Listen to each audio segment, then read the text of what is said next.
Fala pessoal, tudo bem com vocês? Pessoal, hoje então finalmente chegamos aí nas leis de Kepler, né? Então, semana passada estudamos a lei da gravitação universal de Newton e hoje vamos com leis de Kepler. Mas antes de continuar, dá o seu like, se inscreve no canal e compartilha esse vídeo para que mais pessoas possam ter acesso e assim nos ajudar a divulgar o canal, beleza? Então deixa eu diminuir minha tela aqui. Pessoal, vou apresentar para vocês um breve resumo teórico, tá? Que está aí na lista de exercícios. E na sequência vamos fazer alguns exercícios, tá? Você encontra bastante material na internet explicando todo o contexto da astronomia, tá?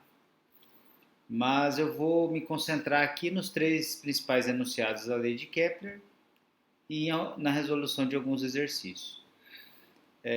Uma coisa importante de dizer é que Kepler ele realizou um trabalho que depois foi a base para Newton propor a sua lei da gravitação universal, tá? Mas aqui a gente acabou apresentando não pela ordem histórica as aulas, né? Nós começamos com a lei da gravitação universal de Newton, porque ela dá uma noção mais geral dos fenômenos físicos no espaço, né? No sentido de que massa atrai massa e quantificar isso nos auxilia a resolver muitos problemas. Inclusive, tem um exercício da lista 9 em que fica demonstrado uma das leis de Kepler. Mas então vamos lá. Pessoal, Kepler trabalhou com muitos dados do Tycho Brahe, tá? Tycho Brahe coletou dados aí por décadas e com base nesses dados, Kepler chegou a estas leis. Uma delas, a primeira lei de Kepler, é que a órbita dos planetas ao redor do Sol são elipses, com o Sol localizado em um dos focos. Então, o que é uma elipse? Elipse é essa figura achatada, né? Imagina uma circunferência que foi achatada, ficou ovalada. Isso é uma elipse, tá? E a elipse, pessoal, ela tem dois focos. O que são esses focos? São pontos que, em, em todo o percurso da elipse, a soma dessa distância d1, de um dos focos até a elipse, essa soma de d1 com d2, que é a distância do mesmo ponto até o foco 2, é sempre constante. Então essa é a definição de elipse. É uma curva que corresponde ao lugar geométrico dos pontos de um plano, cujas distâncias a dois pontos fixos do plano têm soma constante. Então, se eu pegar qualquer ponto aqui da elipse e pegar a distância d1 até o foco mais a distância d2 até o outro foco, vai dar um valor constante, tá? E assim você constrói uma elipse. Então significa que se você pegar e fixar com um prego, por exemplo, nos focos 1 e 2, um barbante, e esticar esse barbante e puxar esse barbante com um lápis, você vai conseguir desenhar a elipse, tá bom? Então, essa é a definição de elipse. E o Kepler percebeu que é assim que são as órbitas dos astros ao redor do Sol, né? Dos planetas ao redor do Sol. Algumas órbitas são muito próximas de uma circunferência, tá? E na realidade, a circunferência, pessoal, ela é um caso de elipse. Porque se esses dois focos forem no centro da elipse, você tem uma circunferência. E aí forma um foco só, que na realidade a gente nem chama de foco, mas sim centro da circunferência. Então, podemos inclusive definir a circunferência como um caso particular de elipse. Então essa descrição de elipse ela é muito mais ampla, né? Muito bem. Primeira lei de Kepler é isso aí. Segunda lei de Kepler. Segunda lei de Kepler, ela é conhecida como a lei das áreas. É conhecida assim popularmente da seguinte forma: um planeta ao redor do Sol varre áreas iguais em tempos iguais. Ou seja, se um planeta, olhando essa figura aqui, né, percorre, se ele vai do ponto A até o ponto B num certo tempo, varrendo uma área A1, para ele varrer a mesma área, só que aqui do lado direito, denominada A2, para ir do ponto C ao ponto D, ele leva o mesmo tempo. Tá? E aí tem aqui alguns detalhamentos, né? Olha só. Primeiro é que o raio vetor que liga um planeta ao Sol varre áreas iguais em intervalos de tempos iguais, que é o que eu expliquei, né? Então essas áreas são iguais, tá, pessoal? A área 1 igual à área 2. O segundo enunciado, a área varrida pelo raio vetor de um planeta é proporcional ao intervalo de tempo gasto. Tá? Ok, porque quanto maior o tempo, maior a área que ele vai varrer. E isso é constante, que é chamada velocidade areolar do planeta. E o terceiro enunciado, que é a velocidade areolar, razão entre a área varrida pelo raio vetor e o intervalo de tempo gasto de cada planeta é constante, que na realidade esse terceiro enunciado está definindo essa constante K aqui. Tá? A velocidade areolar varia de um planeta para outro, aumentando com a distância média do planeta ao Sol, isto é mínima para Mercúrio e máxima para Plutão. Tá? Bom, e para concluir, a terceira lei de Kepler é uma lei que nós conseguimos demonstrar pela lei da gravitação de Newton. Tá? O raio, imagina que você tem aqui, ó, por exemplo, nesse ponto A da figura, você tem um planeta. A distância do planeta até o Sol é denominada raio, se fosse uma circunferência, tá, pessoal? Como não é uma circunferência, claro que essa excentricidade ela está bem exagerada, tá, gente? Excentricidade é o grau de curvatura da elipse, né? Na prática é quase uma circunferência as elipses dos planetas ao redor do Sol, tá?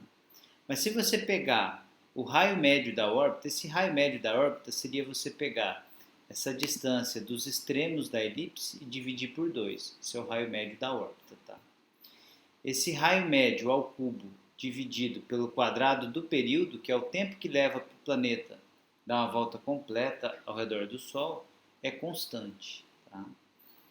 Então, são três enunciados muito importantes porque eles definem todo o comportamento dos astros ao redor do Sol e isso que auxiliou Newton a chegar na lei da gravitação universal. E todos esses conhecimentos associados permitem hoje que a gente consiga lançar satélites, foguetes, telescópios para o espaço. Tudo que a gente lança para o espaço vai obedecer essas leis de movimento no espaço, né? Inclusive quando, por exemplo, um satélite entra em órbita, né? Então, pessoal, são muito importantes essas leis para que a ciência consiga uma série de desenvolvimentos que nós temos hoje, tá? Não são leis assim longe do nosso cotidiano, muito pelo contrário.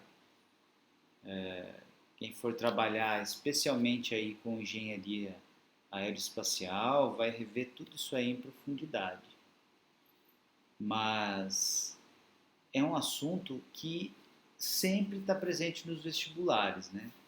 Então, vamos aqui resolver alguns exercícios. Aqui tem uma questão de modelo Enem, porque também é um assunto que está presente no Enem. E aí vou trabalhar com algumas questões e deixar outras para vocês tentarem resolver, tá bom? A lista vai ficar aí disponível na descrição do vídeo. Na figura abaixo está representada a órbita elíptica de um planeta em torno do Sol, tá? Os arcos AB e a linha B' são percorridos em intervalos de tempo. Os arcos AB e a linha B' são percorridos em iguais intervalos de tempo. Compare as áreas S e S'. Bom, acabamos de ver a lei das áreas, né? Então, isso aqui é uma questão para ver se você está atento, se tem o conhecimento da lei das áreas. Tá? Então, ó, vamos à resolução da primeira questão. Letra A. Olha só, pela lei das áreas, o planeta ele vai percorrer áreas iguais em tempos iguais. Tá? Então, se o intervalo de tempo que ele leva para ir de A para B e de A' para B' são iguais, se esses intervalos de tempo são iguais, as áreas S e S' são iguais. Então, S igual S', pois o planeta percorre estas áreas em tempos iguais, segunda lei de Kepler, tá? Lei das áreas. Tudo bem? Então, ó, só lembrando, ó, terceira lei de Kepler, raio ao cubo sobre período ao quadrado igual a constante. Segunda lei de Kepler, lei das áreas. Primeira lei de Kepler, elipse. O planeta ele gira ao redor do Sol num desenho de uma elipse, sendo que o Sol está em um dos focos. Tá? Isso também vale para outros sistemas planetários. Tá? A gente fala do Sol, que é a nossa referência mais próxima. Letra B. Compare os comprimentos dos arcos AB e a linha B'. Bom, comparando assim a priori, né? A priori, o que a gente observa? O arco AB é maior que o arco A'B', tá bom? E isso se deve ao quê, né? Ao fato justamente de que o arco AB ele está muito mais próximo do foco aqui.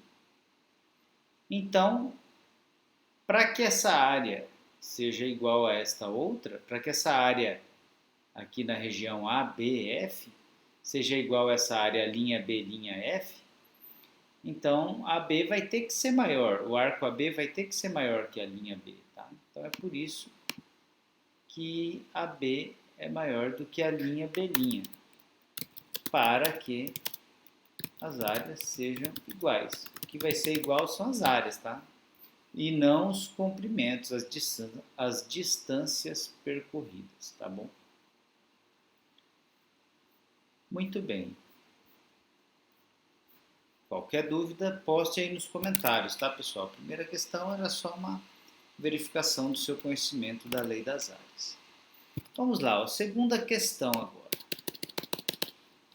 Em julho de 2005, uma equipe de pesquisadores norte-americanos anunciou a descoberta de um corpo celeste que seria o 10º planeta do Sistema Solar e recebeu o nome provisório de 2003 UB313, nome atual Eris, sendo que em 24 de agosto de 2006 foi classificado pelos astrônomos como planeta anão. Pessoal, inclusive é bem interessante essas classificações do que é planeta, o que é planeta anão. Recomendo vocês pesquisarem isso aí, tá? Para saber como que quais são os critérios utilizados para classificar. Porque eu, quando era criança, por exemplo, eu aprendi que Plutão era planeta. Na época ele era planeta. E depois, acho que não lembro se estava na faculdade ou já tinha terminado a faculdade, Plutão foi rebaixado para planeta anão, né? Foi reclassificado. E aí eu me interessei e falei, ué, mas o que aconteceu, né? Vamos pesquisar e é bem interessante. Tem algumas características que diferenciam um planeta de um planeta anão. E não poderia a priori pensar que é só o tamanho, né? Mas vocês vão ver que não é só isso. São diversas características, então vale a pena vocês pesquisarem, tá? Para entender isso aí. Muito bem, continuando. O raio médio da órbita do referido planeta anão é da ordem de 68 unidades astronômicas, em que o A é o raio médio da órbita terrestre em torno do Sol. Então, 68A é um raio 68 vezes maior do raio médio da órbita da Terra em torno do Sol, tá? Poderíamos então dizer que ele está 68 vezes mais distante do Sol do que a Terra. Então, olha a distância, é muito longe. Mesmo assim, orbita ao redor do Sol. Que incrível, né? O período de translação de Eris em seu movimento orbital em torno do Sol, medido em anos terrestres, é um valor mais próximo de... Então, olha que legal, ele quer saber o período de translação de Eris, ou seja, nós sabemos que o período de translação da Terra ao redor do Sol é de um ano, né? 365 dias e 6 horas, aproximadamente. Então, isso dá um ano.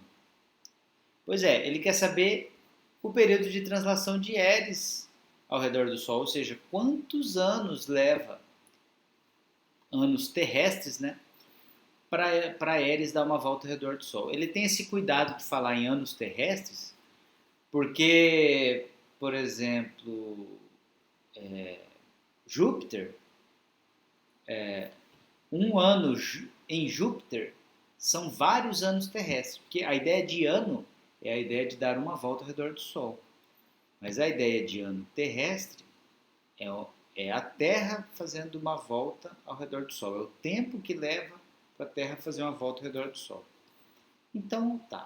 Então, olha, dá para perceber que esse problema quer que a gente aplique qual lei de Kepler? A primeira fala em elipse, a segunda, a lei das áreas. A única que relaciona período com raio da órbita é a terceira lei de Kepler. Raio ao cubo sobre período ao quadrado é uma constante, certo? Então, vamos trabalhar com isso. Mas antes, eu vou convidar você a colher os dados dessa questão. Deixa eu só organizar melhor isso, uma tabela aqui. Aí, olha só. Ele falou qual que é o raio da Terra? O raio da órbita da Terra? Não falou, né? Mas ele falou que o A é o raio médio da órbita terrestre. Então, podemos dizer que é um UA. Por que eu estou colhendo esse dado? Porque ele fala que o raio do planeta, vamos por raio de Eris, raio RE, o raio de Eris é 68 UA. Então, se você tem, mesmo que seja numa unidade de medida pouco usual, tá, pessoal? Mas você tem aqui um elemento de comparação. Então, sendo unidades iguais, você consegue operar com a equação, tá? Isso que é importante. É você ter unidades de medidas iguais para você conseguir trabalhar com a equação. Porque se você tem unidades de medidas iguais, quando você substituir aqui, ó, na equação, vou explicar e vocês vão entender melhor, mas elas vão se anular, tá? Porque eu tenho que abrir a equação para vocês entenderem. O que mais que nós temos de dados? Período. Período é o T maiúsculo, né? Período de translação na Terra é de um ano. Então você vê que ele deixa alguns dados implícitos, né? Período de translação da Terra, um ano. período de o raio médio da Terra, uma unidade astronômica. Então, é essa interpretação que a gente tem que ter nesse tipo de questão, conseguir colher esses dados. E o raio médio da órbita da Terra, o período de translação de Eris é o que ele quer saber. Tá? Então, o período da Terra está implícito, que é um ano terrestre, e ele quer saber quantos anos terrestres tem a órbita desse planeta Eris, tá bom? Bom, e aí usar a equação, né? Então, primeiro passo, colher os dados, já fizemos. Segundo passo, identificar o que ele quer, já fizemos. Agora a equação. Então, ó, o raio da órbita ao cubo sobre o período ao quadrado é uma constante. O que isso significa? Isso que é o importante de entender. Significa que para qualquer planeta orbitando ao redor do Sol, se você pegar o raio dele ao redor do Sol e dividir pelo período que ele leva para dar uma volta completa ao redor do Sol, vai dar uma constante. É isso que é o fundamental, pessoal.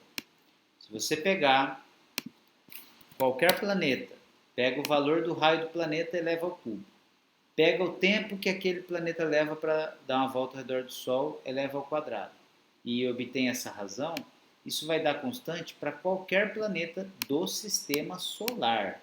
Aí é o detalhe importante.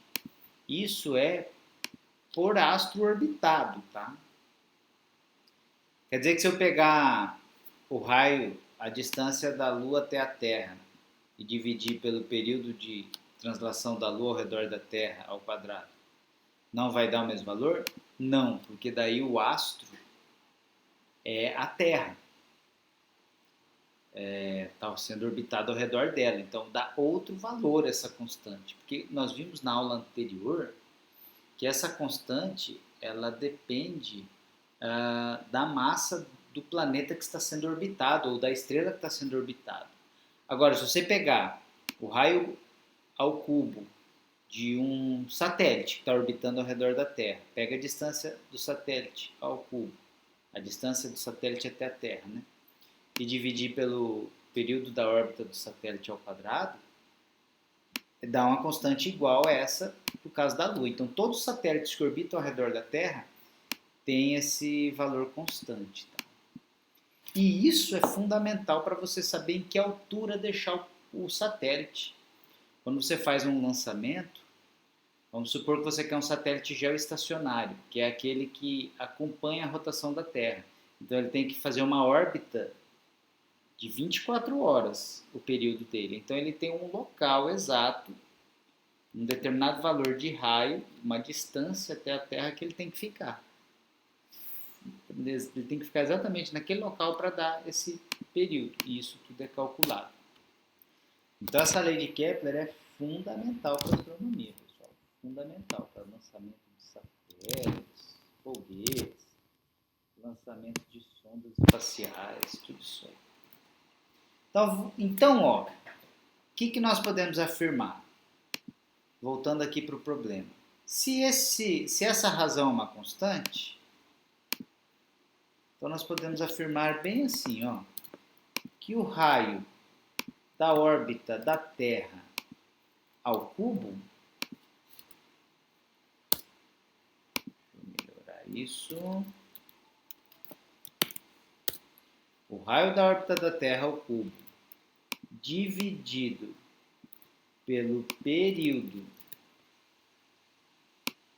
de translação da Terra ao quadrado ao redor do Sol vai ser igual à mesma razão para esse planeta Eris, já que essa razão tem que ser constante. Então, o raio do Eris ao cubo, o raio médio da órbita de Eris ao cubo, dividido pelo período de Eris ao quadrado, é uma constante, igual a essa para a Terra. Então, isso você pode aplicar para vários e vários planetas. já que é constante, né? E agora é desenvolver essa conta, pessoal. Porque a parte física já foi. A física, a aplicação da lei de Kepler foi isso aí. Ó, então, ó, o raio da Terra ao cubo. Bom, o raio da Terra é uma unidade astronômica, né? Então vai ficar 1 ao cubo, que vai dar 1. O período da Terra ao quadrado, o período de translação da Terra é 1 ano. Elevado ao quadrado, vai dar 1 também, né? Agora vamos fazer para Eris. O raio da órbita de Eris é 68, unidade astronômica. Então, esse 68 vai estar ao cubo. Então, o que a gente vai colocar aqui, 68 ao cubo. Professor, mas não precisa estar no sistema internacional em quilômetros? Ou o período não tinha que estar em segundos? Não. Por quê? Como você tem uma igualdade aqui, ó, se esse raio do Eris ao cubo pode passar dividindo aqui, ele fica embaixo do raio da Terra ao cubo. Como ambos estão ao cubo, a unidade de medida do raio cancela, a unidade do período também cancela. O que é então importante é essa coerência de unidades. Ó. Se um raio está em unidade astronômica, o outro também tem que estar em unidade astronômica. Se aqui o período da Terra está em ano, a sua resposta aqui também vai ser em ano. Aí, se tiver diferente, aí sim você tem que transformar, tá? Então, muito importante ter cuidado com a unidade de medida nesse sentido aí. Muito bem. Fazendo esse cálculo aí, ó, nós vamos pegar o 68, elevar ao cubo, 68 vezes 68 vezes 68, dá um valor grandão aí.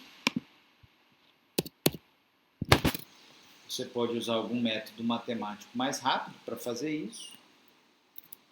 Mas basicamente aí, ó, o período do Eris ao quadrado vai dar esse valor aqui, ó, 314.432, e aí tem que tirar a raiz quadrada desse valor, né?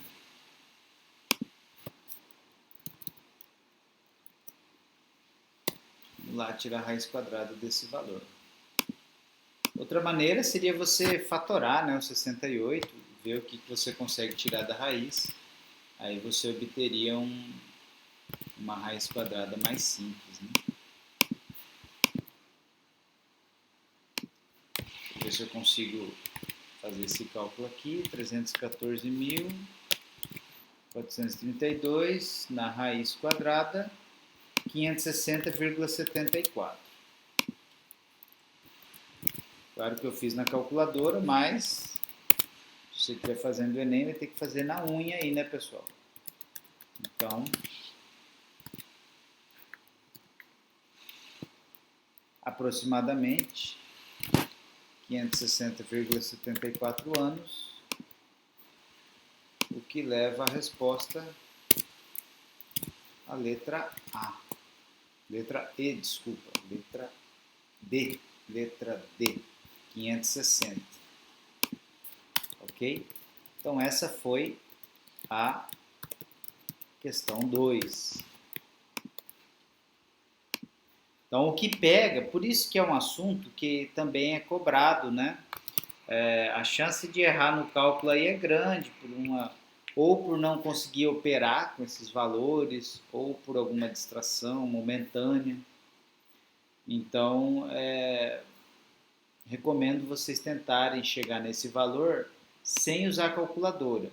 Se tiver alguma dúvida, pode me mandar uma mensagem, me avisar, que eu explico um método para fazer esse cálculo sem calculadora. Mas o que eu já posso adiantar para vocês é que eu faria assim, ó. Eu pegaria 68, aí fatorando, dá por 2, daria 34. Fatorando por 2, dividindo por 2, dá 17, né? E aí 17 é número primo, tem que dividir por 17 para dar 1. Basicamente aí você tem 2 ao quadrado vezes 17, né? Dentro da raiz. Na hora de tirar a raiz quadrada aqui, isso vai sair da raiz. Então, só que isso tudo aqui está ao cubo, né? Então vai dar 2 elevado a sexta vezes 17 ao cubo. Você consegue tirar um 17, consegue tirar 2 ao cubo. Então vai sair da raiz 17 vezes 8, 136 vai sair da raiz. E vai ficar dentro da raiz quadrada 17 ao cubo. Vai dar um valor aí de 4.913. Aí, claro, teria que fazer por aproximação, né?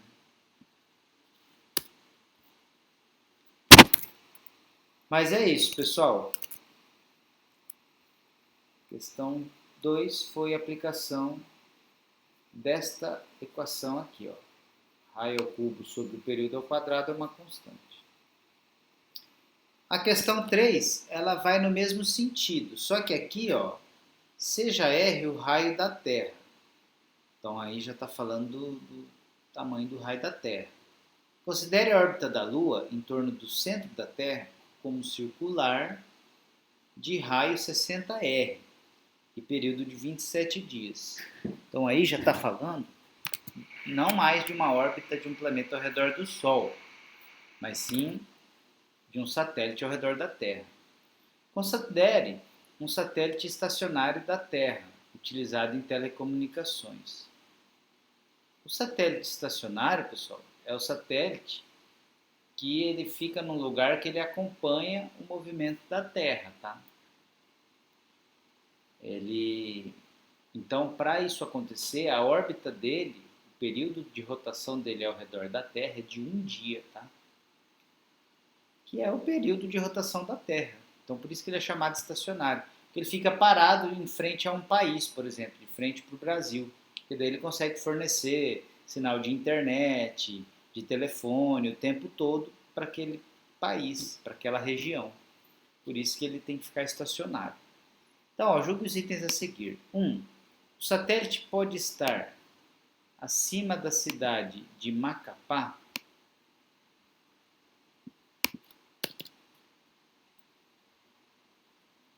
2. A órbita do satélite é circular.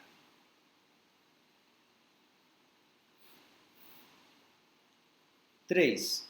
O período do satélite é de um dia.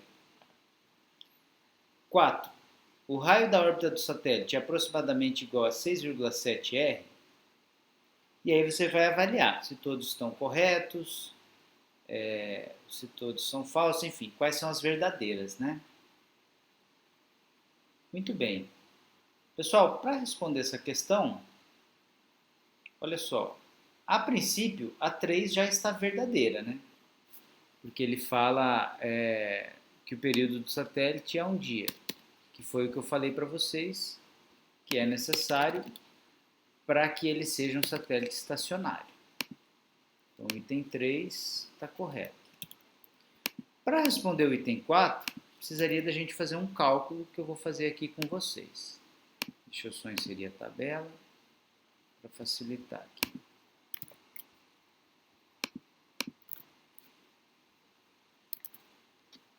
Olha só, para fazer o item 4, vou começar pelo cálculo, depois a gente discute as outras opções, tá?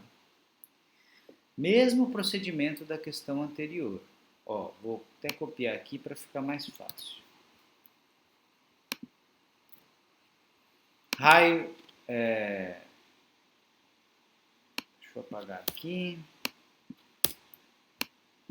Bom, o raio da Terra ele chamou de R, né?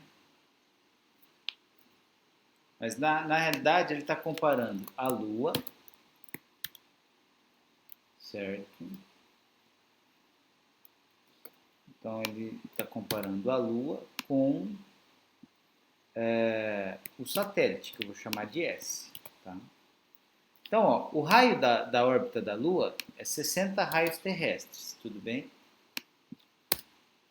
Ó, aqui eu vou comparar Lua, raio da Lua, período translação da Lua, vou comparar com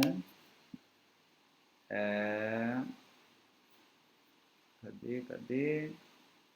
O satélite, vou chamar de S, tá? Raio da órbita do satélite, período de translação do satélite. Então, o raio da órbita da Lua, 60R.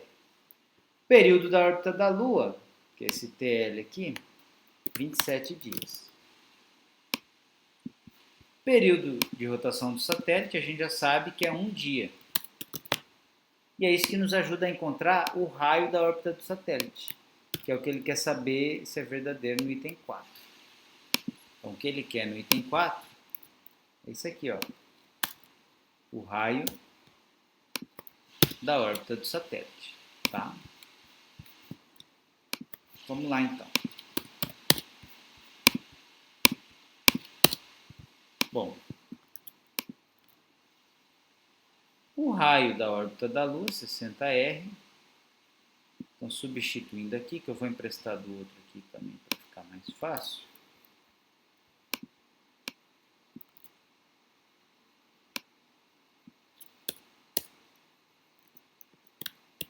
Então, vai ser 60R ao cubo, certo?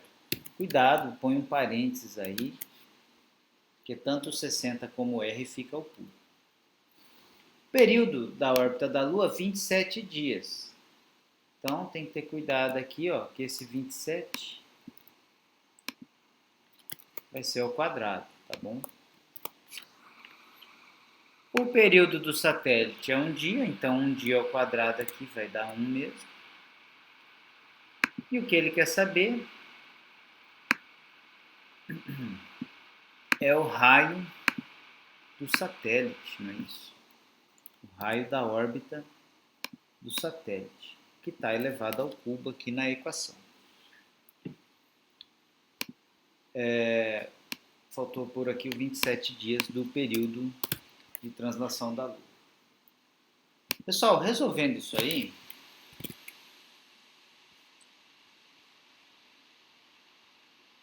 nós vamos ter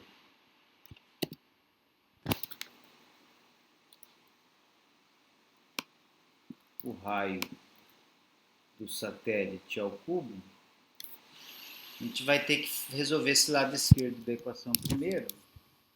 Então, olha, 60 vezes 60 vezes 60, dividido por esse 27 ao quadrado, dá um valor aqui de aproximadamente 296,3.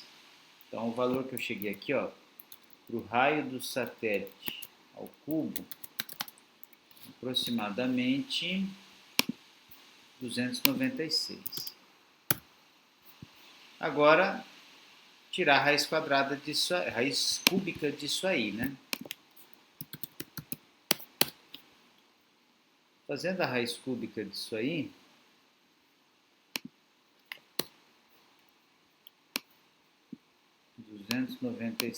raiz cúbica, dá aproximadamente 6,7 mesmo, tá? Então, o raio da órbita do satélite tem que ser 6,7 raios terrestres. Opa.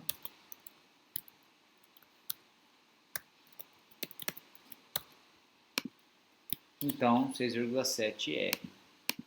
Aqui ficou 296 R ao cubo, né? Aí, tirando a raiz cúbica, 6,7 R. Então, ó, confirmamos que a 4 é verdadeira, né?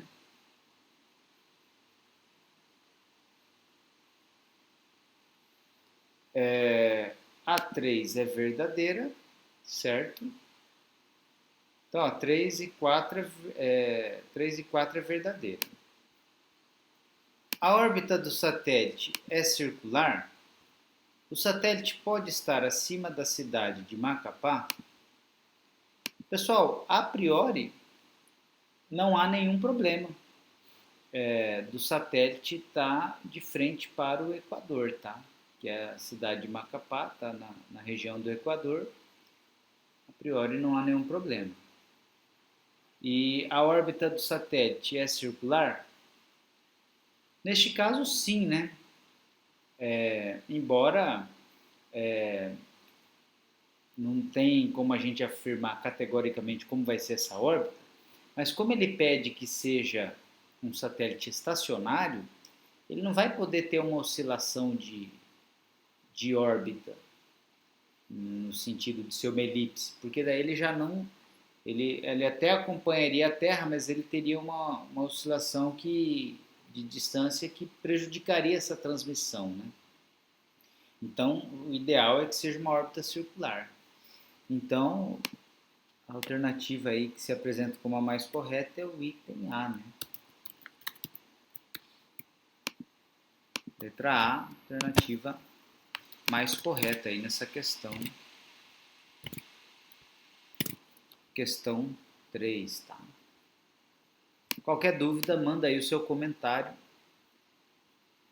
E, mais uma vez, você vê que o que dá um pouco mais de trabalho é o cálculo aqui do raio, né? Tem que trabalhar com raiz cúbica de valores que não são exatos, né? Com calculadora fica muito fácil. Fazer na mão dá para fazer também, mas dá um pouco mais de trabalho, tá bom?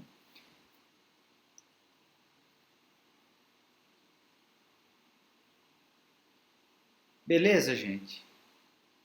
Então tá bom. Vamos para a próxima então, né? Próxima questão. Mais uma vez você tem uma questão de aplicação da terceira lei de Kepler, né? Essa aqui, ó, vou dar umas dicas para vocês, tá bom? Nessa questão fala assim, ó. Vou emprestar aqui, ó. Isso aqui sempre vai repetir, tá? Nas questões das leis de Kepler. Só que eu vou deixar essa para vocês fazerem a conta. Todas, na realidade, pessoal, é aquilo que a gente sempre fala, né? Tentem resolver primeiro, depois você olha a nossa resolução aqui. Daqui uns dias, pega de novo essas questões e tenta resolver sozinho, sem olhar a resolução, para ver se você está onde você eventualmente pode estar travando, tá? Então, a 4, ó, calcule aproximadamente, deixa eu só apagar isso aqui.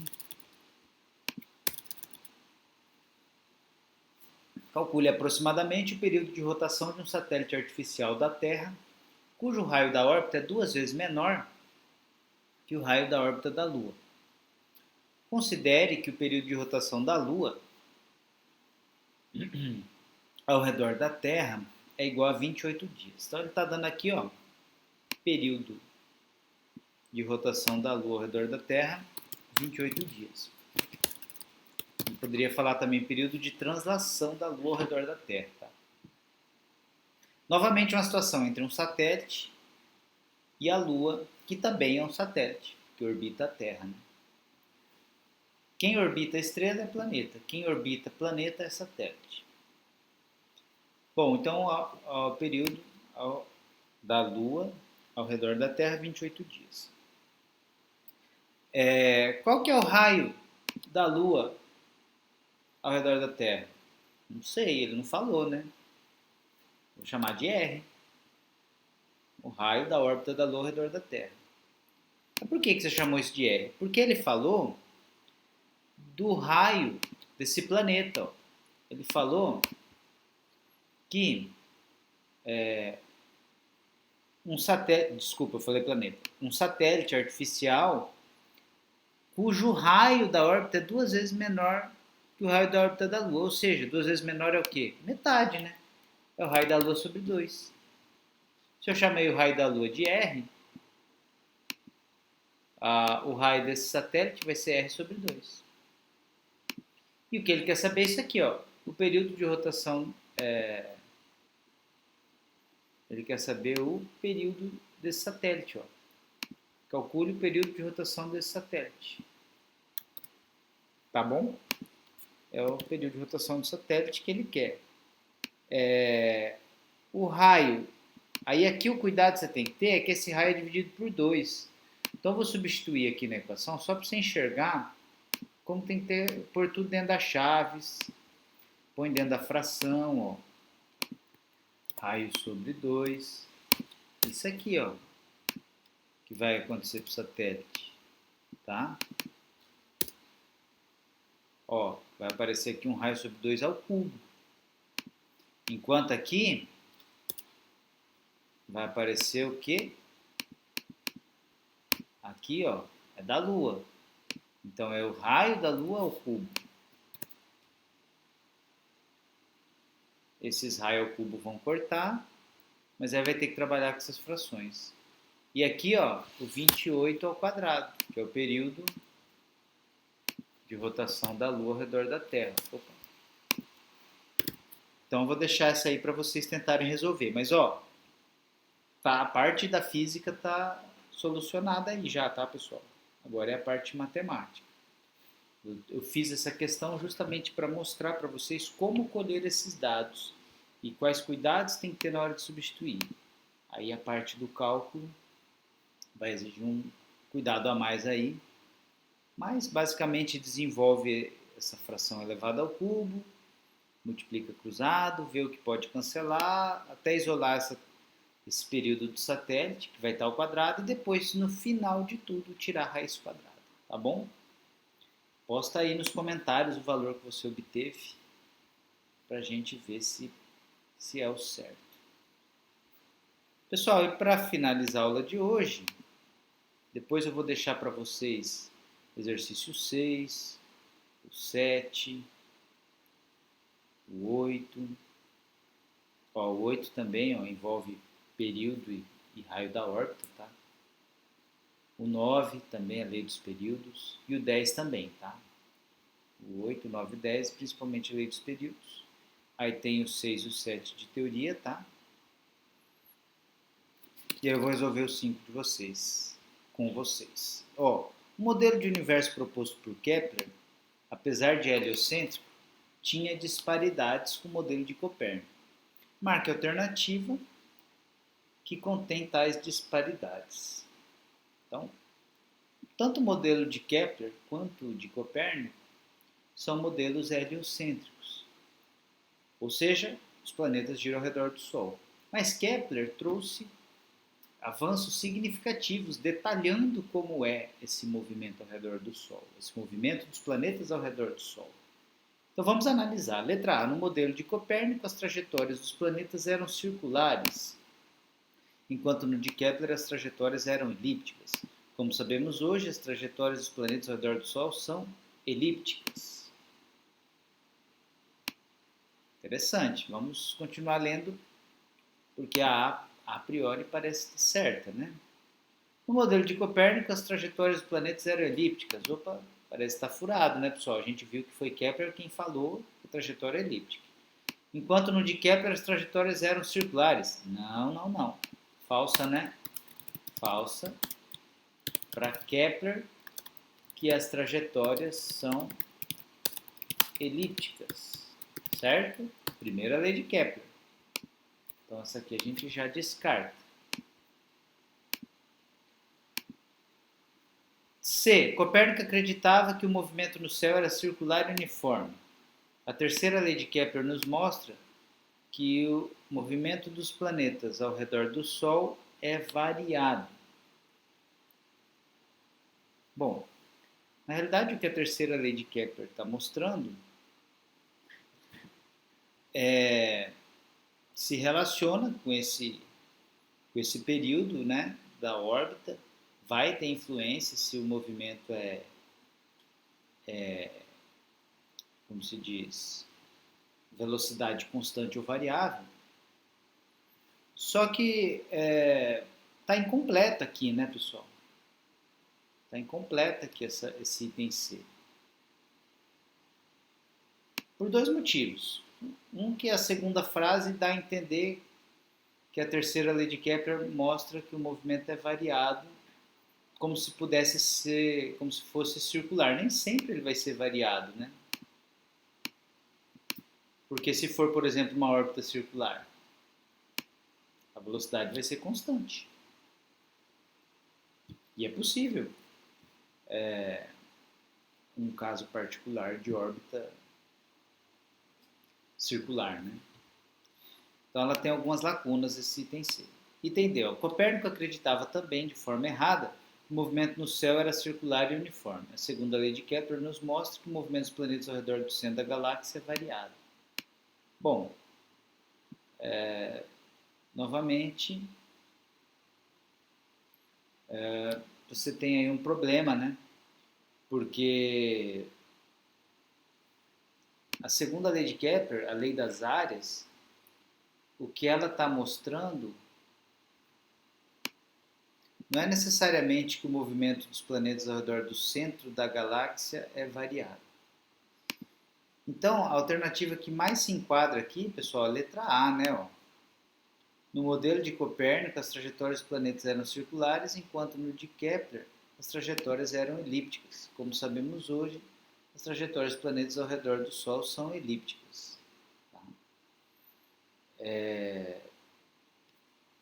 Pessoal, olha só, qualquer dúvida, vocês escrevam aí nos comentários ou me escrevam se você está fazendo aula no ambiente virtual de aprendizagem. Acesse aí as outras questões, né? Tente resolver as outras questões.